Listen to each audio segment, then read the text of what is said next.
Se você acredita que investe melhor que gestores que estudam o mercado diariamente e têm experiência de anos, você pode pular esse vídeo. Meu nome é Augusto, essa é a Trevo e bora pro vídeo.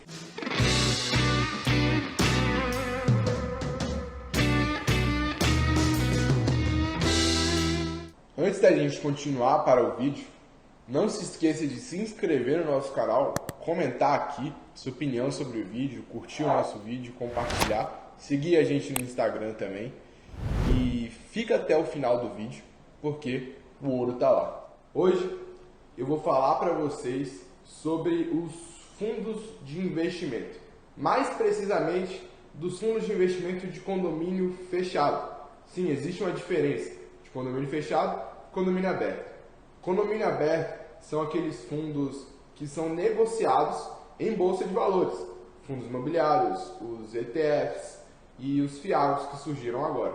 Já os fundos de condomínio fechado, os fundos de investimento em ações, fundos de investimento multimercado, fundo cambial, renda fixa, eles são negociados diretamente com os fundos. Você vai comprar as cotas diretamente com os fundos e não no ambiente de bolsa de valores. Se você quiser que a gente faça um vídeo específico de FIAGro, fundos imobiliários ou ETFs, que na verdade a gente já tem, eu vou deixar um card aqui do nosso vídeo falando sobre ETFs, você deixa aqui nos comentários se você quer um vídeo sobre FIAGro ou fundos imobiliários.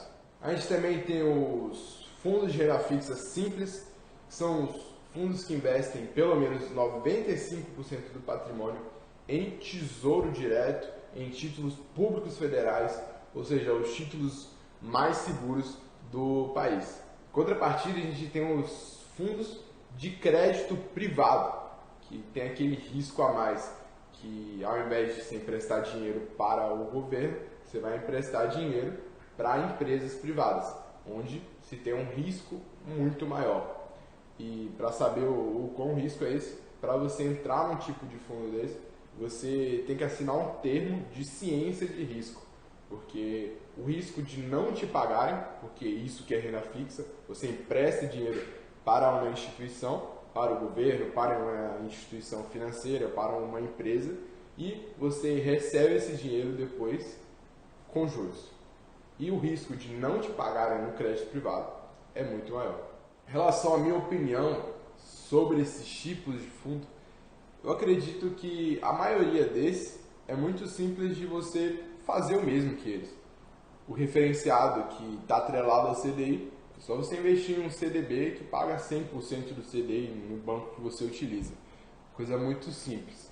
E nos fundos você vai ter custos, você vai ter as taxas, lógico que as taxas desses fundos vão ser taxas muito menores, algumas taxas até zero, mas também você tem um imposto que é o Come-Cotas, que é um imposto que incide sobre o lucro do fundo nos meses de maio e novembro, o que perde um pouco a atratividade se você for investir em ativos tão simples de serem investidos, a não ser que você queira tomar um pouco mais de risco e investir em crédito privado, que são ativos mais arriscados e esses fundos vão ter títulos que não são tão acessíveis ao investidor pessoa física.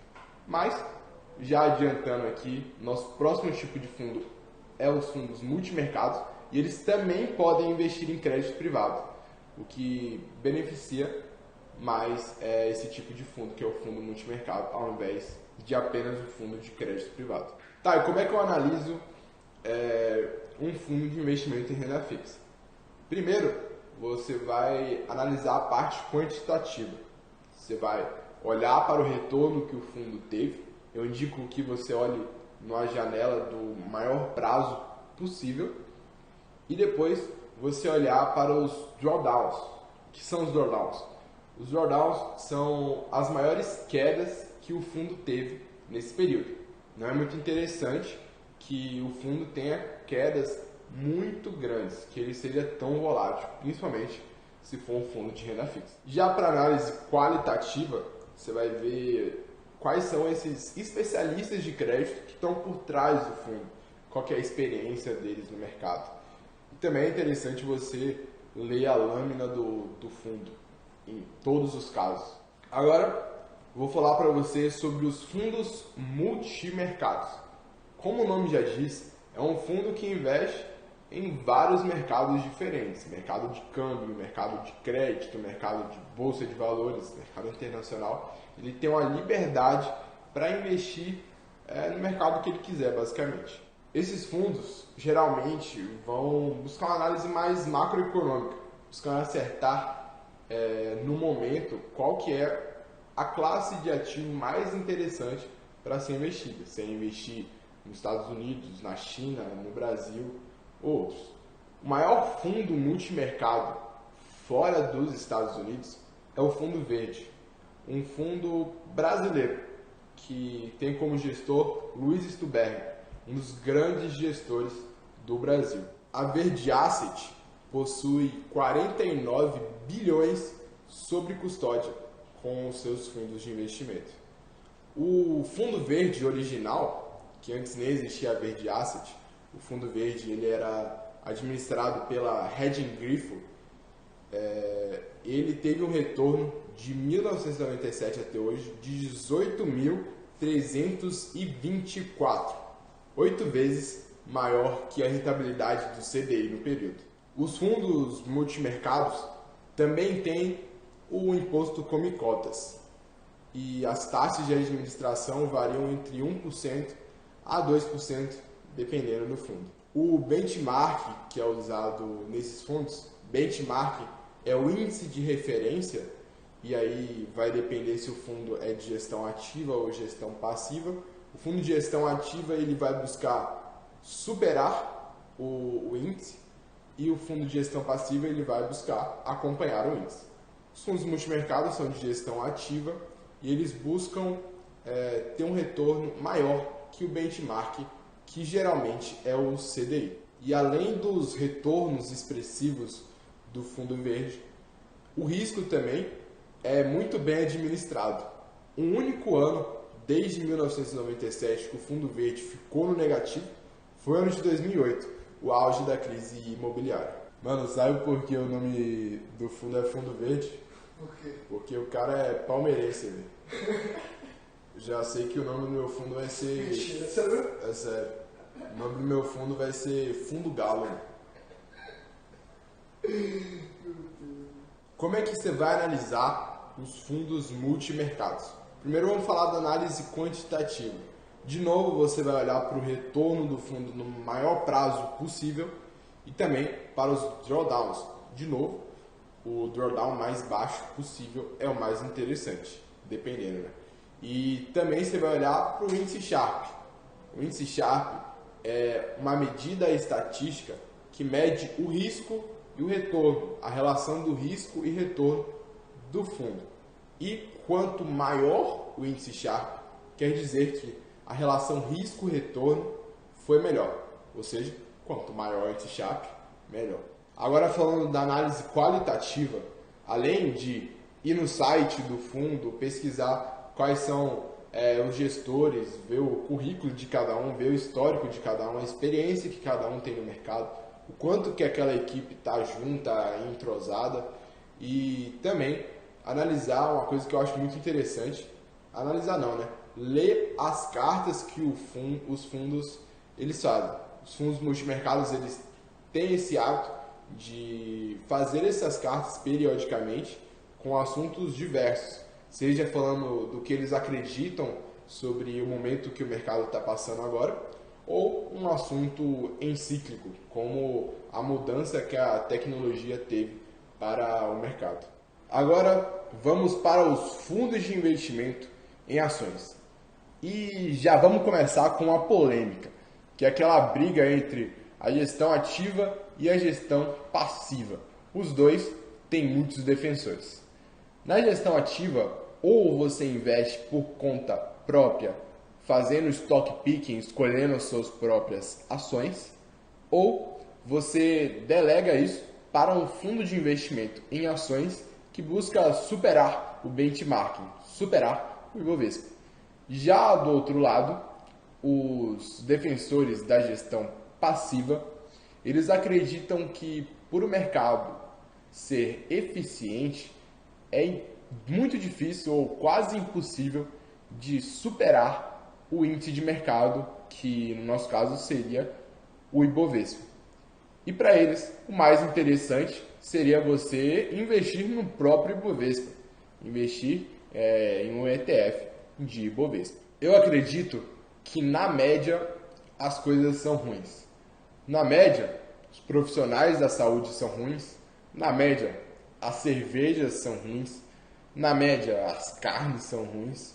E, na média, os gestores de fundos e os investidores são ruins. Mas existem cervejas boas, existem médicos bons e existem carnes boas. E assim, também existem gestores muito bons e investidores muito bons. Por isso, eu acredito que a gestão ativa ela é interessante para quem tem tempo para escolher qual é a melhor carne, qual a melhor cerveja, qual é o melhor médico. Dentro dos fundos de ações, existem algumas classes, alguns tipos de fundos de ações. A primeira delas é o long only, que traduzindo seria apenas comprado, né? Que é um fundo que ele apenas compra as empresas. A gente também tem o long and short, que é um fundo que tem uma estratégia tanto comprada, tanto vendida, o que pode ser interessante, já que além de ganhar com a valorização dos ativos, ele também pode ganhar com a queda dos ativos. E também existem os fundos long bias, que são os fundos comprados com um viés vendido. Ou seja, na maioria ele é comprado, só que tem um pedacinho vendido. E para nossa alegria, diferente do que acontece no fundo de investimento em renda fixa e nos fundos multimercados, os fundos de investimento em ações, eles não possuem o come cotas, que é a antecipação do imposto. O único imposto que você paga nos fundos de investimento em ações é quando você resgata aquele fundo, se resgatar, com a alíquota de 15%. Tá, e agora como que a gente escolhe um bom fundo de investimento em ações? Porque como eu falei, na média os fundos são ruins. Então a gente tem que fazer uma análise bem cautelosa para escolher muito bem um fundo que você vai investir. Para fazer análise quantitativa, além de olhar de novo para o retorno que o fundo teve, quando a gente fala de ações, tem que ser um retorno por um prazo bem longo, porque as ações são investimentos de longo prazo, certo? E além do retorno, a gente também vai olhar para o Sharpe novamente e o tamanho do fundo, qual o patrimônio líquido que o fundo tem. Quanto maior for o patrimônio líquido, mais segurança a gente vai ter de investir naquele fundo de investimento. Além disso, a gente também tem que ver a alavancagem que o fundo de investimento em ações tem. Tome muito cuidado com a alavancagem. Depende muito do seu perfil de risco, do quanto você confia naquele fundo, se você acredita que ele deveria ou não deveria estar alavancado do jeito que está. E a alavancagem, para quem não sabe, é basicamente você pegar um empréstimo para investir mais e ter lucros maiores. Só que se o fundo perder, ele pode perder mais do que ele possui de patrimônio líquido. Já a análise qualitativa é muito interessante que você entenda qual que é a filosofia de investimento daquela gestora. Isso vai estar lá no site dessa gestora e, além disso, eles fazem cartas, assim como os fundos multimercados, a maioria fazem as cartas. De novo, é muito interessante você ler as cartas, não só para saber se é interessante investir no fundo ou não, mas também para aprendizado próprio. Eu acredito que os fundos de investimento possam ser uma ferramenta para o planejamento financeiro de pessoas que não têm tempo e nem conhecimento para investir. Eu acredito que uma das coisas mais importantes da vida é delegar. Se você é um médico, você é bom em cuidar da saúde das pessoas. Tem uma frase de Steve Jobs que é muito interessante. Concentre-se naquilo que você é bom, delegue todo o resto. Olha, até aqui eu falei para você de fundos de investimento que cobram para gerir o seu patrimônio. Eu não estou te cobrando nada para te ensinar sobre como fazer um planejamento financeiro. Então, você quer me ajudar? Se inscreve aqui no nosso canal, compartilhe esse vídeo com o máximo de pessoas possível e segue a gente no Instagram também.